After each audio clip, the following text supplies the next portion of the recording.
This is Real News Media TV, coverage you can trust. Please like, share, subscribe, and hit the notification bell. Select all for daily news updates.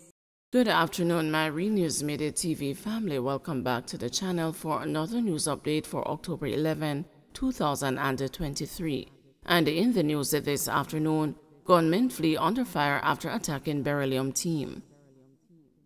Gunmen attacked a beryllium cache courier team in Kingston Tuesday afternoon, but were forced to flee without getting a scent when the security guards returned the fire.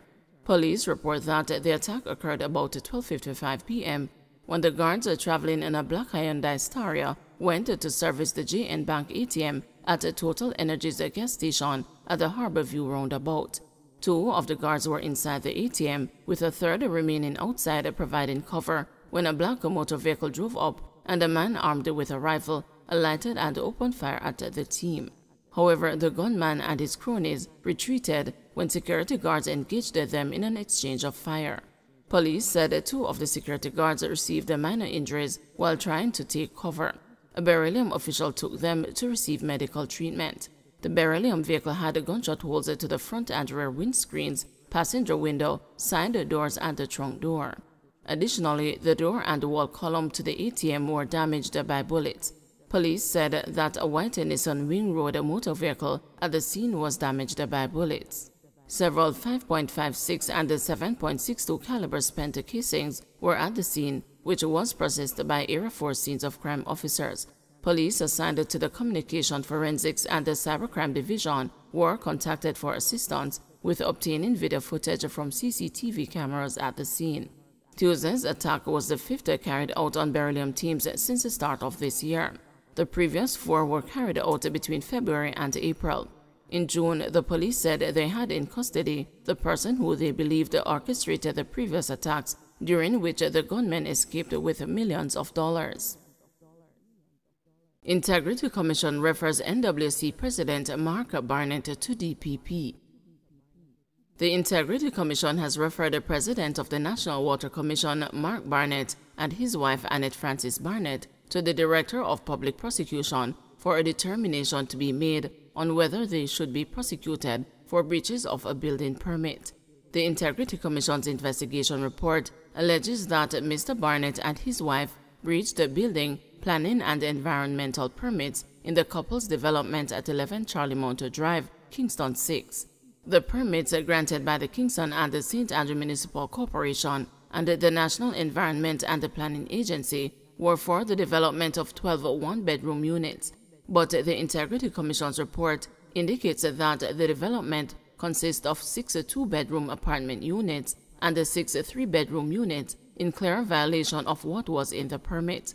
The Director of Investigation also recommends that the National Water Commission apply sanctions against Mr. Barnett as it deems appropriate and necessary to restore public confidence in its leadership and to demonstrate that such conduct cannot and will not be tolerated in public office. The Integrity Commission says the recommendation is based on the fact that Mr. Barnett is the holder of a public office within a large and long-standing public body and is required to uphold the laws of Jamaica, to discharge his fiduciary duties without reservations or equivocation. Additionally, the Integrity Commission says the NWC is a critical component of the development approval process in Jamaica. Therefore, the head of that entity and its officers should not be seen or found to be in contravention of the laws governing the development process. As it relates to the conduct of Mrs. Barnett and her office as an attorney at law, the Director of Investigation recommends that the General Legal Counsel takes such actions as it may deem necessary and appropriate, having regard to the canons of professional ethics. In light of the breaches identified, the Integrity Commission is recommending that Prime Minister Andrew Holness and the Local Government Minister Desmond McKenzie introduce legislation to impose financial penalties on developers who willfully violate building and development permits for financial gain. The Director of Investigation has recommended that profits attributable to breaches should be forfeited. Additionally, the IC says developers should face debarment in respect of planning and development approval for an appropriate period after breaches are identified. The Director of Investigation also recommends a legislation which requires a collaboration and a coordination between the Registrar of Titles, local authorities, and other relevant entities, which ensures that titles are not issued for developments constructed in breach of planning, building, and development permits. Meanwhile, the Director of Investigation wants a Chief Executive Officer of the KSAMC, Robert Hill, to institute disciplinary proceedings against the Chief Engineering Officer, Xavier Chevans, in relation to his failure to execute his statutory functions under Section 10 of the Building Act of 2018. Recommendation has also been made for disciplinary proceedings against David Clark, Senior Building Officer at the KSAMC, in relation to his failure to identify and record the breaches of the permit in relation to the development at 11 Charlemont Drive. In addition, the Integrity Commission wants NEPA's Legal and Enforcement Division to conduct a review of its enforcement policies and procedures with a view to ensuring that, where breaches are detected, the necessary enforcement actions are taken.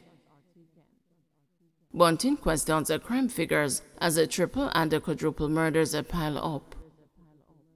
People's National Party spokesman on national security, Senator Peter Bunting, has poured cold water on the crime statistics released last week by Commissioner of Police Major General Anthony Anderson, which showed that up to October 3, murders were down 12% when compared to the corresponding period in 2022. The 12% reduction announced by the country's top cop translated to 141 fewer murders up to that time. Overall, Anderson reported a 13% decline in all major crimes.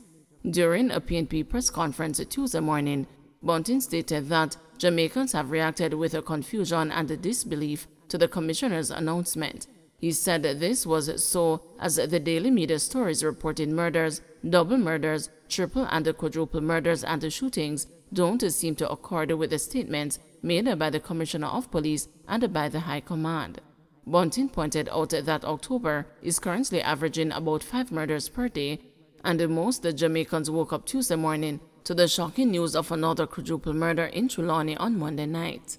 The former security minister acknowledged that a week on from the Jamaica Constabulary Force's quarterly media briefing, murders were down 11%. He also noted that up to October 7, the JCF was reporting that 1,070 murders had been committed in Jamaica. However, Bunting said there was a caveat.